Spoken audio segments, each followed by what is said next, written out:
You're welcome to Let's Talk. We should sit down and talk. We need to sit down and talk. How Nigeria corruption, how we're going to do about the job.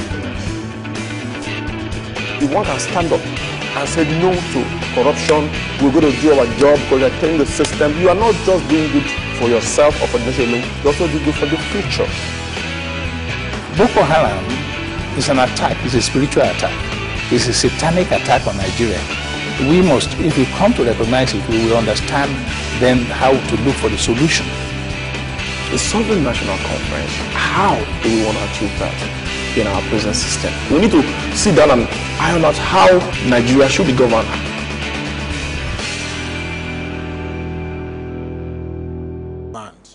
Because if you are moving to struggle, you must say clear the mind.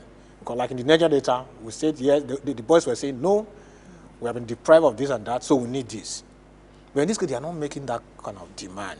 Okay. You know, but when they came up, they were saying, okay, if you turn the country to Islamic whatever country and this and that. And such is an irredentist movement. So religious chauvinism, ethnic chauvinism, which is also destructive on its own. Such an issue is not negotiable. Okay. You don't negotiate such demand. Okay. So that's the fundamental problem that they are having. But basically, it's about politics, you know, because the politicians will now go behind and see that is a military wing and say, let's move on.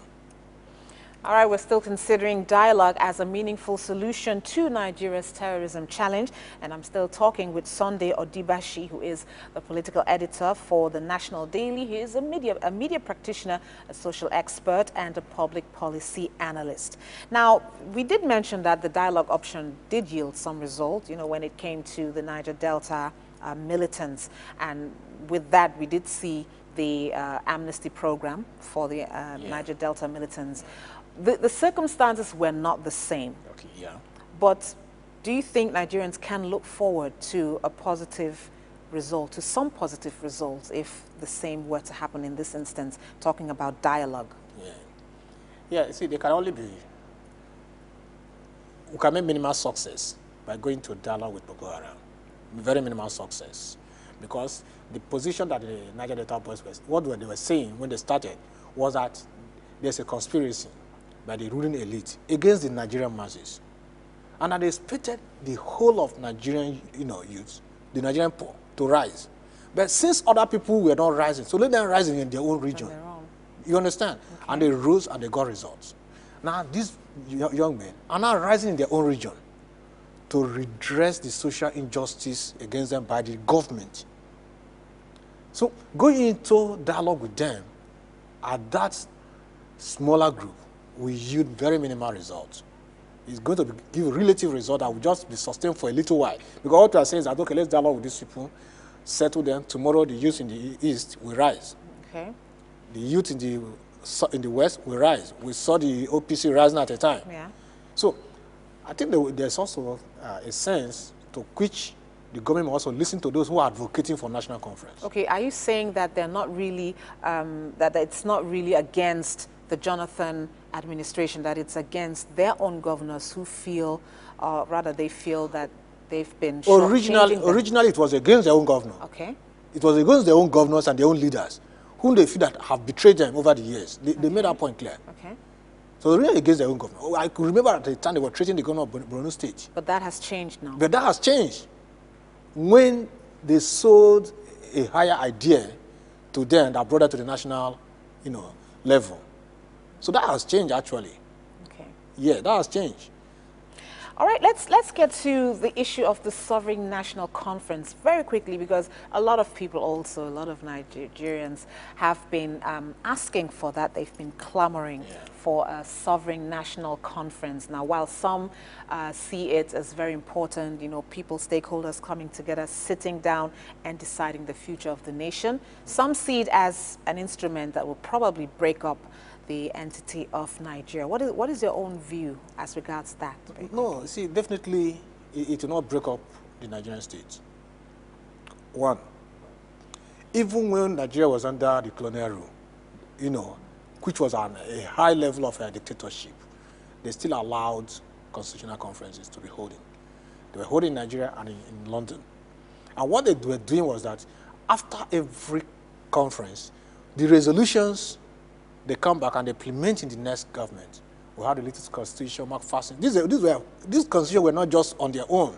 They were products of conferences, throughout the period, before we now got to the independent constitution. So these things were negotiated. Okay. The Nigerian independence was negotiated, how the Nigerian state was negotiated, everything was negotiated. But since independence now, so our people now, why should we not think that, yes, conference would break Nigeria? When it didn't break Nigeria, when Nigeria was not even one. Okay. Because Nigeria was amalgamated. Yeah. They now went into negotiation on how we can now stay together. So why it didn't break Nigeria there? Because people would have, those leaders then would have insisted, no, let's be on our own. It would have been a product of the conference.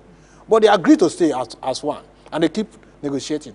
Then we now come after the independence, we now close the doors to conference. And don't forget, when some people are saying sovereign, because the few conferences they had, since independence, they always have issues, areas, no-go areas. Okay.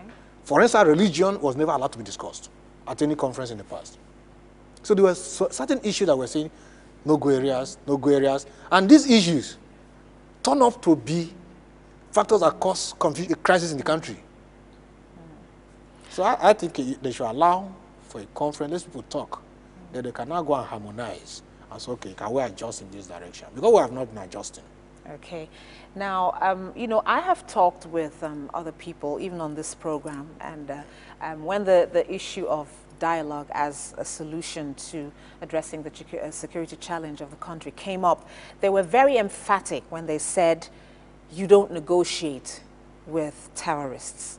You do not dialogue with people who have come out and made it clear that they're out to destroy lives and property, that they're out to kill people without remorse, without regard for anything, that you do not negotiate, you do not dialogue with people like that. And it also obtains in some other countries, But here, we're still asking for dialogue. How do you strike a balance, or what do you really think about that? Well, people say you don't dialogue with a terrorist. No, that's why I said that one, we must have the issue causing the crisis well defined. In this case, it's not defined. Now the people cannot boldly come out and say, I am Boko Haram. So that is a problem too. Then dialogue, yes. You may not, you don't dialogue with terrorists because they are criminals. But they may also have a way of transforming their struggle to align with a national issue. You can ask, okay, let's dialogue. Okay. But in this case, these people have actually not come in that direction. So that is why it's also difficult to dialogue with them. So it's going to be a serious problem. But like I said, I think the Nigerian security has to raise the level of its intelligence and see how they can work on these people. For instance, like what I said, the United States has provided very key information. Look, this is what's they share funds. So you work on those areas and see how you can block it. Okay. And don't forget, there's also one thing that is very important. There's this argument in the international community against Islamic banking. They have always argued that it's a source of funding terrorism in any country. Okay. Islamic banking have been argued to be a source of funding, terrorism in any country where it is, it's been operated. Okay. And here in Nigeria, we just talked about it some years ago, and here we are, in the storm of terrorism. So I think it's a critical issue the government has to also to revisit. Okay. Yeah. All right, still on that topic. Now, we do know that not too long ago, really, Mr. President did sack his two security chiefs, and he did appoint Colonel Sambo Dasuki as the new National Security Advisor. Now, he is a man with the same ethnic roots, religious inclinations, and political ideologies. Now, do you think that with his appointment, that is going to curb the spate of violence? Some people say that was a political move, but do you think really that with the appointment of him, that is going to curb it and perhaps even initiate meaningful peace talks? Well, I think in that direction, it will also yield relative results. Okay. Yeah, because there was also a miscalculation on the part of Mr. President to have appointed the last NSA. You know, I said it with due respect. We can recall during the Yar'Adua crisis, there was an NSA who could not provide information to what was actually happening. Yes. Now, the moment Mr. President changed that NSA and brought another NSA, he was able to go in and find out what was actually happening before Nigeria, even the city, could find a solution to that crisis. So it behoves on the Mr. President to have worked with such people who can help penetrate moving, rather than bringing somebody from elsewhere for whatever reason to say, okay, handle this. Yet Dasuki, yes, one, is a son of the soil. Two, he believes in what they believe in. Then, so he will have easy access to them than somebody from the outside. So it's still going to, it probably will yield results. Okay. Yes. All right, I'm going to ask you my last question. Now, if dialogue fails to work, what other options does the government have? Do you think the government should initiate full force in combating that challenge, or should they look for other alternative ways of ensuring dialogue? What do you think? I think the government is already working on it. Right. You know, because one, a dialogue fails, the government has to enforce the sovereignty of the Nigerian state. Okay. There's no part of the country that can be greater than the Nigerian state. No section, and no group, no individual can be stronger than the Nigerian state. So that is the primary responsibility of Mr. President. They have to enforce that. That one is not negotiable. That one is not negotiable. Okay. Yeah, but again, you see, the government also have to also look back and look at the root causes of all these uprisings. Bad governance, they're not delivering, you know, poor service delivery, and the rest of other things, and see how they can improve governance. So that we can also find a way of curtailing such occurrence tomorrow. Okay. All right, so no individual or no group of people is bigger than the Nigerian state. Not at all, yeah. All right, we have been talking about dialogue, looking at dialogue as a meaningful solution to Nigeria's terrorism challenge.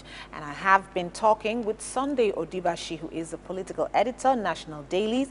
He is also a media practitioner, a social expert, as well as a public policy analyst. One thing is very clear here, that the problem or the threat of insecurity is not something that is a northern problem.